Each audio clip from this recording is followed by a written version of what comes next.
बिस्मिल्लाहिर्रहमानिर्रहीम। अस्सलाम वालेकुम दोस्तों, मैं हूं शाहिद नईम और जावास्क्रिप्ट की एक नई वीडियो के साथ हाजिर खिदमत हैं।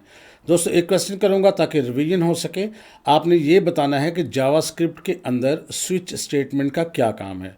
तो जब आप अप्लाई करें तो अपना नाम और अपने शहर का नाम भी लिखें ताकि हमारे इल्म में आ सके कि आप कहाँ से जावास्क्रिप्ट हमारे साथ सीख रहे हैं। तो इससे पहले कि हम अपनी वीडियो का आगाज़ करें, तमाम वो दोस्त जो इस चैनल पर नए हैं उनसे गुजारिश है कि अगर अभी तक आपने हमारे चैनल को सब्सक्राइब नहीं किया तो चैनल को सब्सक्राइब कर लीजिए और उसके साथ नज़र आने वाले बेल के आइकन पर क्लिक करना मत भूलें। इससे ये होगा कि हमारा एक लॉन्ग टर्म रिलेशनशिप इस्टेब्लिश हो जाएगा। जब भी हम कोई नई वीडियो अपलोड करेंगे आपको उसका नोटिफिकेशन मिलेगा और आप उससे भरपूर फ़ायदा हासिल करेंगे। अब बगैर ताख़ीर के चलते हैं कंप्यूटर की स्क्रीन पर और आज की वीडियो का आगाज़ करते हैं।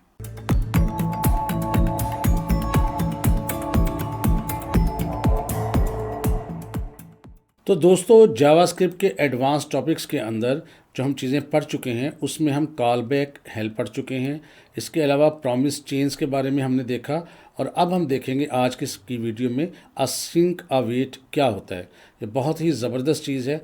एक्चुअली कॉल बैक हेल्प जो था वो बहुत कॉम्प्लिकेटेड था, उसको आसान किया प्रॉमिस चेन ने। प्रॉमिस चेन अगरचे बहुत ज़्यादा सिंपल भी नहीं था लेकिन बहुत ज़्यादा कॉम्प्लिकेटेड भी नहीं था, लेकिन उसको भी आसानी से हम समझ सकते हैं। उसकी जगह आसानी से हम असिंक अवेट का इस्तेमाल कर सकते हैं और वही रिज़ल्ट जो कॉल बैक हेल्प के ज़रिए आता है या प्रॉमिस चेन के ज़रिए आता है वो हम ऑब्टेन कर सकते हैं, हासिल कर सकते हैं। तो देखते हैं कि क्या होता है असिंक अवेट। पहले इसको समझ लें। In JavaScript async and await are used to handle asynchronous operations in a more readable and structured way।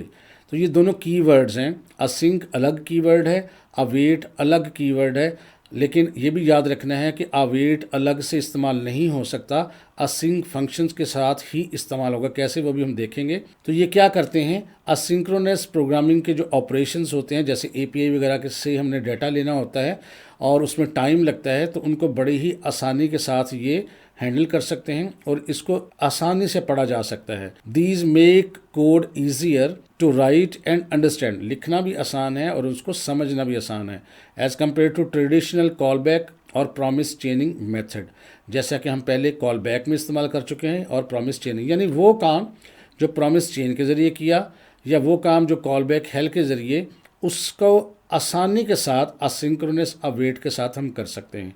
तो आपके जहन में ये भी आ सकता है कि इसको ही क्यों नहीं करवाया, हमने इतनी मुश्किल से क्यों गुजारा गया। तो उसको समझना भी ज़रूरी है। अगर आप कहीं जॉब करते हैं या किसी मल्टीनेशनल ऑर्गेनाइजेशन में जाते हैं जहाँ पहले से काम हुआ है और उस बंदे ने कॉल बैक हेल्प इस्तेमाल की यानी कॉल बैक के ज़रिए इसको किया हुआ है या प्रॉमिस ट्रेनिंग के ज़रिए किया है, और अगर आपको वो नहीं आएगा तो आप वहाँ पर सक्सेसफुली काम नहीं कर सकेंगे। लेकिन ज़्यादातर नॉर्मली हम आगे चल के असिंक्रोनस और वेट का ही इस्तेमाल करेंगे। तो सबसे पहले समझ लेते हैं असिंक्रोनस क्या है। The synchronous keyword is used to create special type of function called asynchronous function। यानी ये क्या करता है, ये एक फंक्शन बनाता है जो asynchronous फंक्शन कहलाता है। उससे क्या होता है, asynchronous फंक्शन वो होता है जो हमेशा आपको एक प्रॉमिस रिटर्न करता है। मैं आपको पहले छोटा सा इसका एक एक्सपेरिमेंट करवा देता हूँ कोडिंग के ज़रिए, फिर आपको इसको आगे पढ़ने में आसानी होगी। तो कोड एडिटर विंडो पे चलते हैं जी। ये वो कोड है जिसको हमने किया था अपना प्रॉमिस चेन के साथ और यहाँ पर हमने उससे रिज़ल्ट लिया था। तो ये प्रॉमिस चेन के कोड को मैं यहाँ पर कर रहा हूँ कमेंट आउट, और ये जो ऊपर फंक्शन है इसको हम यूज़ कर लेंगे बाद में, लेकिन इसको मैं नीचे कर रहा हूँ चूँकि इसको इस्तेमाल नहीं कर रहे। आप चाहें तो इसको भी कमेंट आउट कर सकते हैं। यहाँ पर मैं इसको भी कमेंट आउट ही कर देता हूँ ताकि आपको परेशानी ना हो। ये जी, अब यहाँ पर हम देखते हैं कि छोटा सा फंक्शन बना देते हैं। जैसे मैं यहाँ लिखता हूँ फंक्शन माई फंक्शन, उसका नाम रख देता हूँ और करली ब्रैकेट के अंदर हम कुछ भी लिख सकते हैं। मैं यहाँ लिखता हूँ कंसोल डॉट लॉग, यहाँ लिखता हूँ मैं जावास्क्रिप्ट ट्यूटोरियल। बस मैंने वैसे एक मैसेज ही प्रिंट करवाना है और बस, और बाद में इस फंक्शन को हम यहाँ नीचे कॉल कर लेते हैं माई फंक्शन। सेव करके रिज़ल्ट देखते हैं एक दफ़ा। तो ये देखें जी, ये एक फंक्शन है। जब हमने उसको कॉल किया है तो सिर्फ ये रिज़ल्ट आया। अब इसको जितनी दफ़ा मर्ज़ी कॉल कर लें, मैं दोबारा लिखता हूँ यहाँ पे माई फंक्शन और एंटर प्रेस करता हूँ तो फिर ये मैसेज ही प्रिंट करेगा, इसके अलावा इसका कोई काम नहीं है। असिंक्रोनस फंक्शन क्या करता है, वो आपको एक प्रॉमिस रिटर्न करता है और आप किसी भी फंक्शन को असिंक्रोनस फंक्शन बना सकते हैं। किस तरह, बस उसके शुरू में, फंक्शन के शुरू में असिंक लिखना होता है। आपने असिंक लिख के अब आप ये फंक्शन जो है बाकी कोई तब्दीली नहीं की, असिंक लिखा, इससे क्या होगा कि ये असिंक्रोनस फंक्शन बन गया। अब ये आपको प्रॉमिस रिटर्न करेगा। कैसे रिटर्न करेगा ये भी देख लेते हैं, एक दफ़ा करके देखते हैं। ये देखें बज़ाहिर तो सेम ही रिज़ल्ट आ रहा है, लेकिन अब हम अगर यहाँ लिखते हैं माई फंक्शन और एंटर प्रेस करते हैं तो सिर्फ रिज़ल्ट नहीं आया, यानी जो हमने कंसोल डॉट लॉग के साथ मैसेज प्रिंट करवाया सिर्फ वही नहीं आया, बल्कि एक प्रॉमिस भी आ रही है। इसका मतलब ये हो गया कि जब हमने उस फंक्शन को असिंक्रोनस बनाया, उसके शुरू में असिंक लिखा, तो उसके बाद क्या हो गया, उसने उसको एक प्रॉमिस रिटर्न की, और ये प्रॉमिस को मैनेज भी खुद ब खुद करता है। जिस तरह पीछे हमने प्रॉमिसेस पढ़े थे कि उसमें हमें रिजॉल्व को लिखना पड़ता है या उसके अलावा रिजेक्ट को लिखना पड़ता है, तो ये खुद ही डील करता है कि चीज़ रिजॉल्व हुई है या रिजेक्ट हुई है। तो यहाँ पर अगर हम क्लिक करते हैं तो देखें ये फुलफिल्ड भी हो चुका है और रिज़ल्ट चूँकि दिया कुछ नहीं है तो इसलिए ये खाली है, लेकिन ये प्रॉमिस रिजॉल्व हो चुकी है। हालांकि अगर हम कोड को देखें तो इसके अंदर हमने ना तो कोई रिजेक्ट का ऑप्शन इस्तेमाल किया है ना रिजॉल्व का ऑप्शन इस्तेमाल किया, सिर्फ हमने असिंक लिखा है। इसकी वजह से क्या हो गया, ये फंक्शन जो है एक प्रॉमिस रिटर्न कर रहा है। अब हम इसको ज़रा दोबारा देख लेते हैं। अब इसमें ज़रा देखें, async function always give back a promise, ये हमेशा आपको प्रॉमिस रिटर्न करता है। कैसे रिटर्न करता है अभी हमने देखा है। If the function returns a value JavaScript automatically puts it inside the resolve promise, अगर वो वैल्यू रिटर्न करेगा तो ऑटोमेटिकली वो रिजॉल्व प्रॉमिस के तौर पर आपको चीज़ रिटर्न करेगा। ठीक है। If an error occurs inside the sinc function, अगर उसके दौरान कोई एरर आता है तो JavaScript automatically provides error in a reject promise, यानी अगर तो डाटा रिटर्न हो रहा है तो खुद ब खुद उसको रिजॉल्व कर देगा, आपको कुछ नहीं करना, और अगर उसमें कोई एरर आ रहा है तो खुद ब खुद रिजेक्ट का जो है वो प्रॉमिस आपको रिटर्न करेगा और एरर फ्राहम कर देगा। We can make any normal function async function by prefixing async keyword at start. Prefix भी स्टार्ट का ही होता है, तो मैंने ये स्टार्ट भी साथ इसलिए लिख दिया कि अगर आपको प्रीफिक्स की समझ ना आए तो समझने के उसके किसी भी नॉर्मल फंक्शन के शुरू में असिंक लिखें तो वो फंक्शन जो है वो एक असिंक्रोनस फंक्शन बन जाता है जो कि हमेशा प्रॉमिस रिटर्न करता है। तो मैं उम्मीद करता हूँ कि आपको असिंक्रोनस या असिंक कीवर्ड की समझ आ गई होगी। अब इसका कॉम्बिनेशन किसके साथ होता है, यानी इसका साथ जोड़ के जो हम पढ़ते हैं वो है अवेट। याद रखिएगा, अवेट खुद से अकेला इस्तेमाल नहीं हो सकता, ये हमेशा असिंक फंक्शन के अंदर ही इस्तेमाल होता है। लेकिन ये करता क्या है पहले ये देख लें, और कैसे इस्तेमाल करना है इसको भी देख लेते हैं। The await keyword is used inside async function, तो याद रखें जो मैंने फंक्शन बनाया उसके अंदर ही सिर्फ इस्तेमाल हो सकता है। To pause the execution of the function until the promise resolved और रिजेक्टेड, यानी पहले तो हमने ये देखा था कि कोई अगर जैसे सेट टाइम आउट हमने लगाया या एपीआई से हम डाटा लेते हैं तो हमारा क्या करता है प्रोग्रामिंग का कंट्रोल जो है वो उसको वेट करने के बजाय आगे एग्जीक्यूट करना शुरू कर देता है, और जो ही वो डाटा आता है तो उसको भी वो साथ मिला देता है। लेकिन अवेट क्या करता है, वो आपको खड़ा कर देता है, रोक देता है, पॉज कर देता है एग्जीक्यूशन को उस वक्त तक जब तक कि प्रॉमिस से डाटा आ ना जाए, चाहे वो रिजेक्ट की सूरत में आए या रिजॉल्व की सूरत में आए, लेकिन उसने उस वक्त तक आगे नहीं चलना जब तक कि उसको डाटा मिल नहीं जाता। ठीक है, इसके पॉइंट्स हम देख लेते हैं। की पॉइंट्स इसके हैं जी, waits for the promise to settle, resolve और रिजेक्ट। अभी हम बात कर चुके हैं कि ये प्रॉमिस का हमेशा वेट करता है जब तक जितना भी टाइम लगे, चाहे वो रिजॉल्व आए या रिजेक्ट आए। दूसरा, can only B use in side the async function, ये पहले भी बात हो चुकी है, दोबारा हमने इसको लिख दिया की पॉइंट कि ये अलग से इस्तेमाल नहीं हो सकता। If the promise is rejected it throws the error which can be caught using try and catch, यानी अगर वो एरर देता है तो फिर आप उस एरर को हैंडल कर सकते हैं ट्राई एंड कैच के ज़रिए। जब हमने एरर हैंडलिंग पढ़ा था तो ट्राई और कैच कैसे इस्तेमाल होता है वो हम पढ़ चुके हैं। अब अवेट कैसे इस्तेमाल होता है इसको एक दफ़ा करके देखते हैं। अब हम इसको अरेज कर देते हैं, और यहाँ ये जो हमने फंक्शन पहले से बनाया था, जो हमने पहले पढ़ा था, उसको मैं यहाँ पर ये देखें कमेंट आउट किया था हमने, इसको मैं अनकमेंट कर देता हूँ।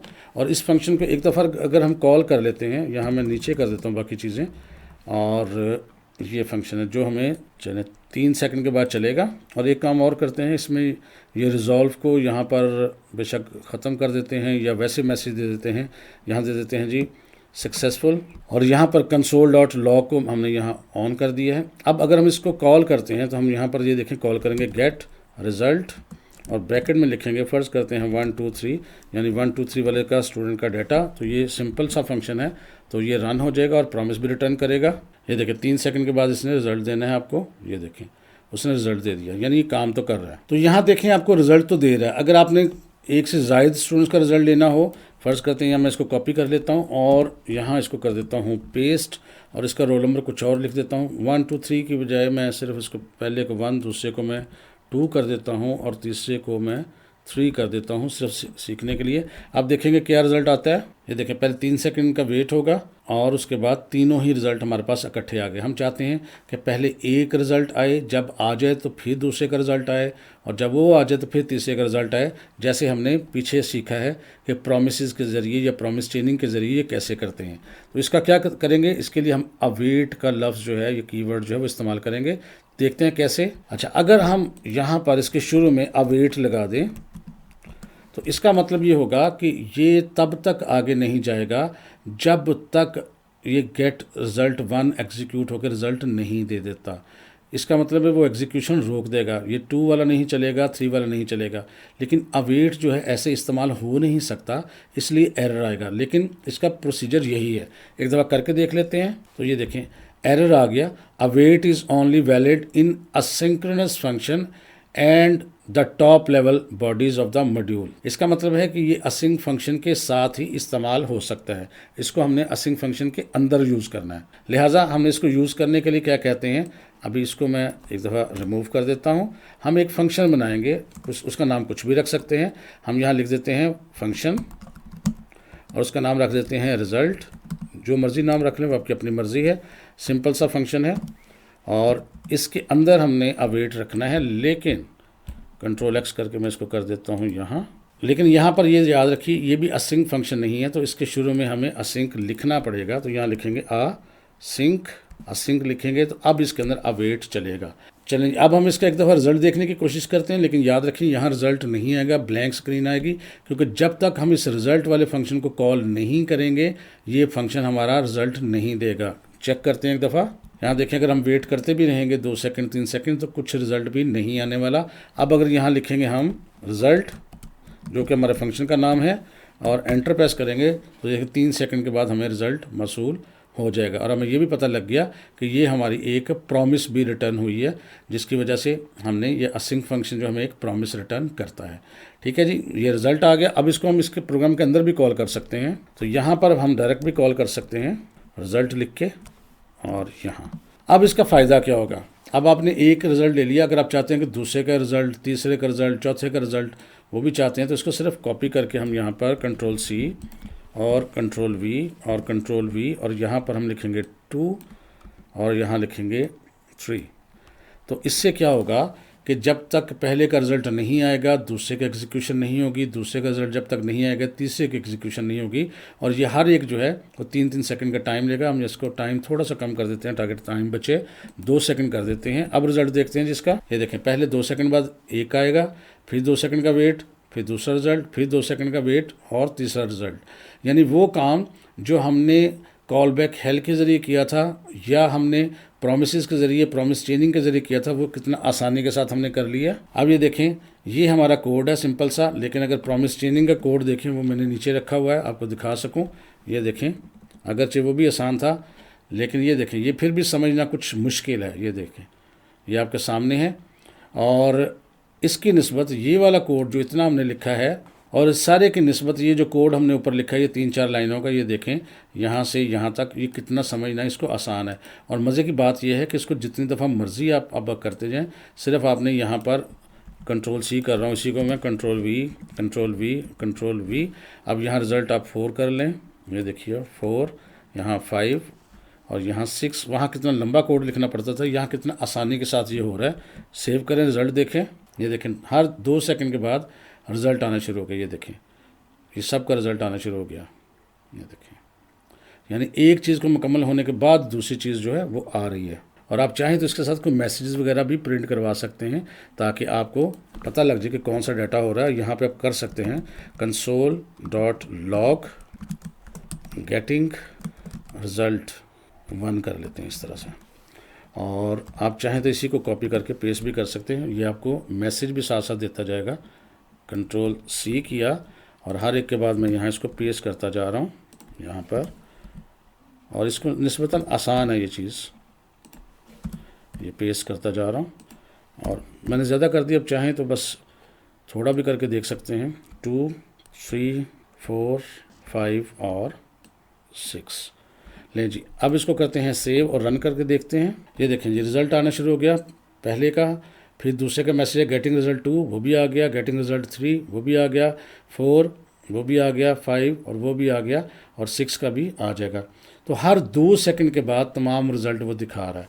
और इसका कोड कितना समझना आसान है, ये देखें, इसको समझना भी आसान है, लिखना भी आसान है, और उस पर दोबारा चेंजिंग करना भी बहुत आसान है। तो मैं उम्मीद करता हूँ असिंक अवेट कीवर्ड्स की आपको समझ आ गई होगी, और किस तरह ये अल्टरनेटिवली इस्तेमाल हो सकते हैं कॉल बैक्स की जगह पर या प्रॉमिस चेंजिंग की जगह पर। और ये बहुत थोड़ा कोड इस्तेमाल होकर बहुत अच्छा सा रिज़ल्ट आपको देते हैं। और इन फ्यूचर जब हम API से डाटा लेते हैं तो फिर हम इन्हीं का इस्तेमाल कर रहे होंगे। तो बस आज के लिए इतना ही। अगर आपको वीडियो अच्छी लगी है और इसमें से कुछ नया आपने सीखा है तो इसको लाइक भी कीजिए और शेयर भी कीजिए। और एक बात याद रखिएगा, इसको आपने 2 से 3 मरतबा समझना है, देखना है, फिर आपको समझ आएगी। एक आम शख्स को 2-3 दफ़ा देखे बगैर ये समझ नहीं आता। ये कॉमन चीज़ है, इसमें कोई परेशान होने की बात नहीं है। तो बस आज के लिए इतना ही जी। इंशाअल्लाह ताला दोबारा मुलाकात होगी कुछ नई चीज़ों के साथ। तब तक के लिए इजाज़त दीजिए। अल्लाह हाफिज़।